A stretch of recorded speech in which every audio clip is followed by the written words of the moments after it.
Doing this can mess up your survey questions. I see this survey fail a lot, especially on social media platforms like LinkedIn or Instagram when people just want to do a quick poll.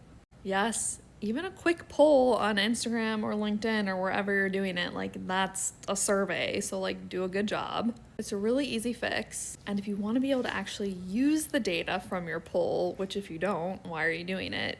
You've got to think this through and make this change. Lots of people do things like this. They ask a question like, what's the hardest part about doing this? Or what's the biggest challenge you face? Or what's your favorite thing about whatever?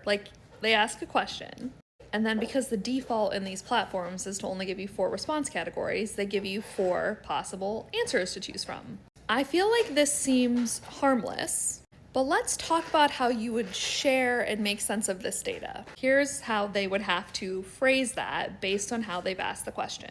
When asked which is the hardest part of developing an EdTech product or program, aligning with user needs, measuring the product's impacts, integrating AI/tech features, or getting stakeholder buy-in, most people said blank.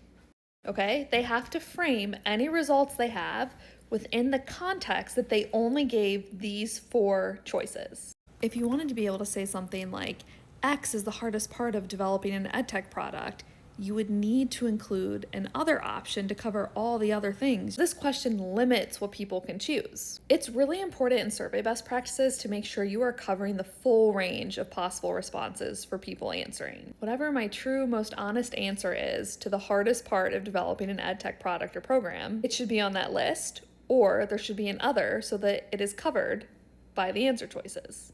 If you don't include an other, you have to frame your results as being from that fixed list. You also risk people just skipping the question. So for me, by not including an other, this question's not really that useful because they want to learn what the hardest part is, and the hardest part could be something that's not on this list, so they're not going to actually learn the hardest part. When might you artificially limit people's choices? Honestly, I think the answer is never. I was thinking this through, if you were hosting a webinar, for instance, and there are only 4 possible times, could you ask this question on LinkedIn and only put those 4 possible times?